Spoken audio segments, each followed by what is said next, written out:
Ustaz, saya ingin nanya, bagaimana cara menasihati orang tua yang belum mau pakai jilbab dan jarang sholat? Gak usah ibu yang menasihati, nanti ibu masuk neraka. Biar saya aja yang nasihati. Hai orang-orang tua yang belum mau pakai jilbab. Kau sudah bau tanah, Bu.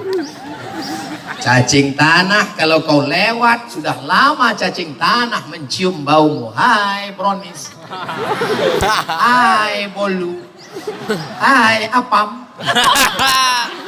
Sudah lama aku mau memakan engkau.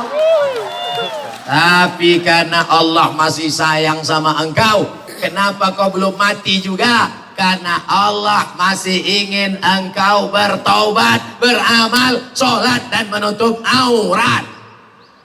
Udah, kirimkan. Insya Allah, 2 gendangnya. Kalau tak taubat, mati. Tontonnya.